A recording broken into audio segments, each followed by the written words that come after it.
From WTDG Toledo, Bridges, with your host, Doni Miller, connecting our community with information about issues and opportunities. Hey, good Sunday morning and welcome to Bridges. My name is Doni. We're talking about domestic violence this morning. I know you hear a lot about it, but actually I don't think you hear enough about it. The numbers are increasing. They're tied without a doubt to the economy. Whenever the economy gets bad, all kinds of violence gets worse, but particularly violence against women. We're talking today to representatives from Bethany House. Bethany House is a long-standing shelter in our community, established in 1919, I believe. And this morning we're talking about the importance of Bethany House to the whole issue, the whole journey of getting away from domestic violence. We're talking to Ashley Hernandez, who is a resident of Bethany House and very nervous this morning, so give her lots of love out there. How you doing? Good. Good, good. It's really great to see you this morning. And we're also talking to Danielle Wilson this morning, who's a case manager at Bethany House. Yeah. Thank you so much for coming. I really appreciate it. It's so important that we talk about this issue an awful lot so that people don't get complacent with it, so that they don't forget how devastating this issue of domestic violence can be to not just the person who is being abused, but to the families, to the kids, to the neighbors, to the friends. So thank you so much for coming here. Your organization has a pretty amazing history. It's been around for a really long time. We need to tell you that we won't tell you during the course of the show where they're located. Obviously, we don't do that for reasons of safety, but we will tell you how to become involved in the organization, how to donate time, how to donate money, how to donate resources, and how to become involved in one of their major fundraisers. So stick around. That's really good information. You won't want to miss it. But you've been around for a really long time, but would you tell people who don't know much about Bethany House exactly what you do there? We are a long-term transitional shelter for victims of domestic violence and their children. And we have 16 apartment units. We have a handicap accessible unit. And we are there to offer support, time for healing, and any other needs that a victim may need. The priority is to keep all of the victims safe. That's why we don't disclose our location. We are a safe house.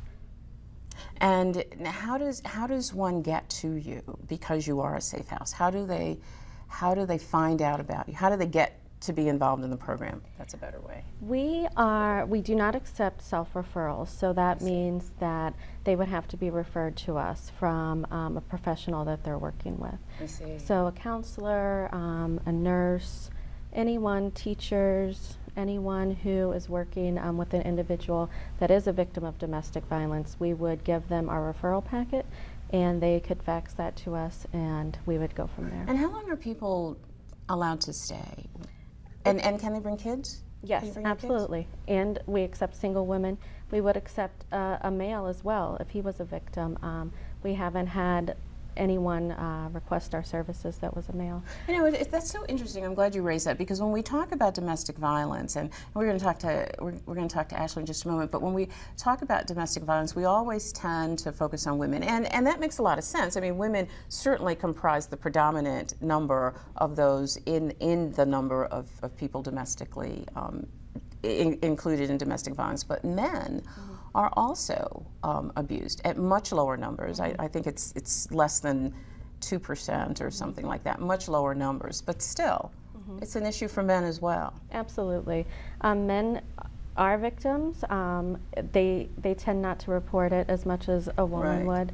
And to answer your question as how long people can stay with us, our program is a 1 to 2 year program depending on our clients' needs. We have noticed lately that people need more time. They need more time to heal, they need more time to get on their feet, and with the 1 to 2 year program, children can become stable and start feeling comfortable, and women and children don't have to look over their shoulder as much because they're able to, at Bethany House, feel stable and feel comfortable, whereas if they're being rushed through or pushed through a program, they are not able to get back on their feet as quickly. Sometimes it's rushed, and that's not best It's for not what you do. right. It's not what you do. But what are the expectations once you go to Bethany House? So if someone, when Ashley showed up at your doors for Bethany House, was the expectation that she would go to school, that she would just stay and sort of learn to breathe deeply and get her life organized at her own time? Exactly, at her own pace. Everyone's pace is different. It depends on what they need. Some people it takes longer than others, depending on the trauma they've suffered. When Ashley came to us, I always tell Ashley she makes my job very easy because she is a go-getter and a self-starter and things like that. There are no expectations. It's up to that person.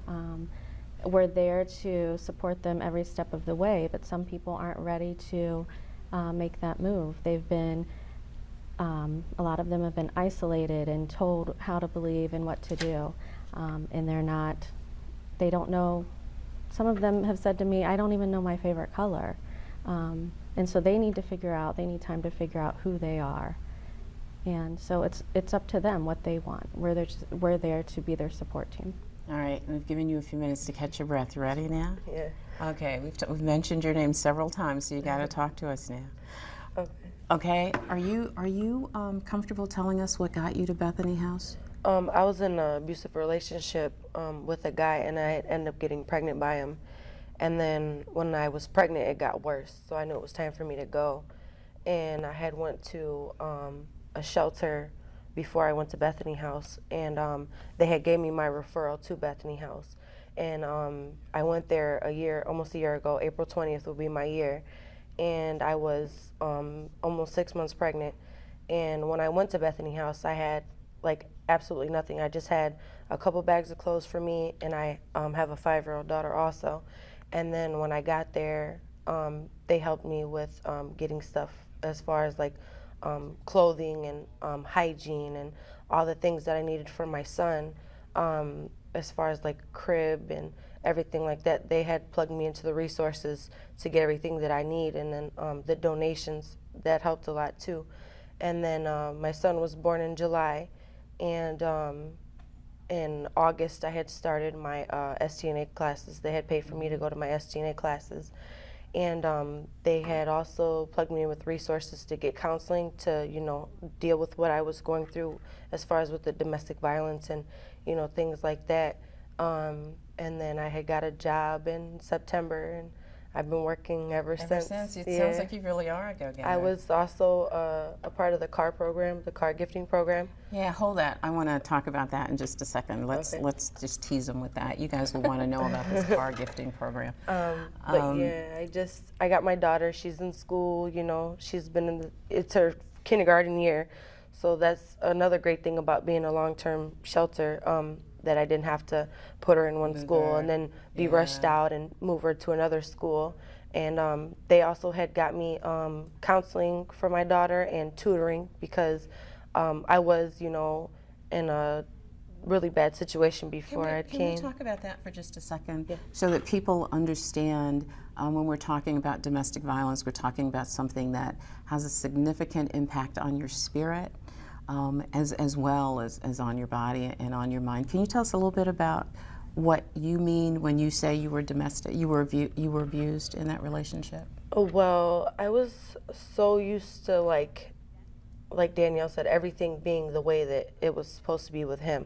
I didn't have any say-so. I didn't have a choice. It was just everything was up to him. And then when I did speak out my opinion or anything like that, there was a problem.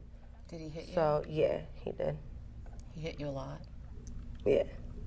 I'm going to ask you something that everybody asks people who are in those kinds of relationships.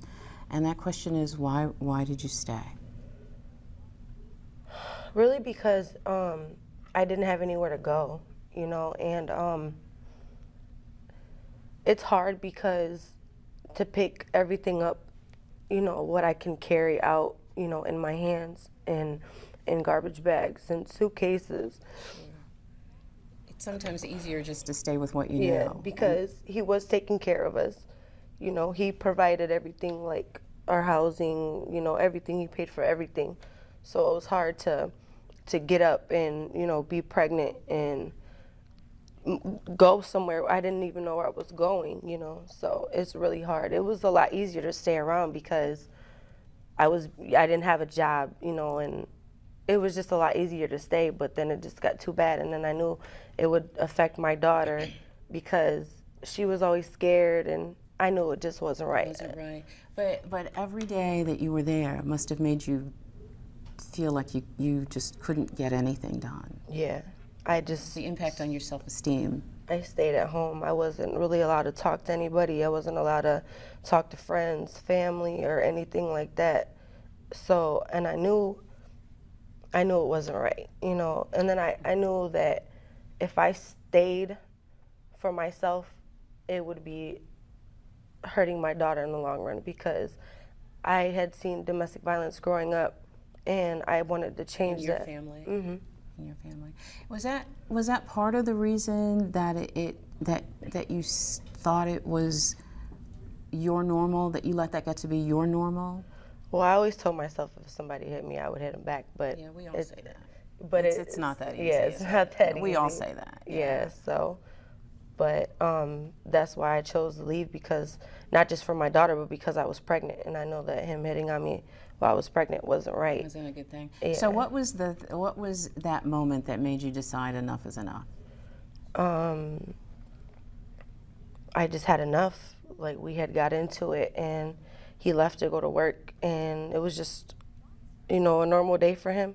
And then I just was like, it wasn't really like, it doesn't even have to be a man putting his hands on you to send you over the edge. It could just be that one time where he calls you out of your name. The last time we had got into it, and we were fighting, and him putting his hands on me really didn't push me over the edge. It was just the disrespect that he had towards me, that I really felt like he had no respect for me. And, you know, when he left, I packed up all my stuff and all my daughter's stuff. We had a bunch of bags of clothes, and I left. Did you love him? I did. Do you still love him? No. No. How long did it take you to decide that you could live without him? It took me a while, you know, because it was hard, because I was pregnant by him. I had my son, and then, you know, he started to come around, you know, when I had my son, and I knew that everything could be, as far as financially, okay, you know, because I knew that he has a good job, he has, you know, everything, sure. But it's really not worth it, especially for my son, because I really don't want my son to grow up and seeing that, and growing up and, you know, hitting women, and then I just didn't want that for my son. You know, you need to know that I know, and everybody in the studio today knows how hard this is for you. And you also need to know what huge amount of good your story does, having other people hear what you went through, because you know that the numbers of those women who are abused are alarming. And every woman out there who's in that situation thinks that they're by themselves. And to hear you talk about your story tells all those women that they are every woman, that they're not by themselves. And I really thank you for sharing that with us this morning. What would you tell people, women who are in that situation? What have you learned? What would you want them to know from your experience? I learned that there is, you know, people that are out there that can help you, and you might not have anywhere to go, but you have to start from somewhere. Like, I had absolutely nowhere to go, and I went to a shelter, and they had gave me the referral to Bethany, and there's a lot of other shelters out there, you know, that can help you, you know, but there is help. You just have to reach out and look for it. Okay. Thanks. You're going to stay with me for a little bit? Yeah. All right. We're going to go away for just a moment, but I promise you we will be right back.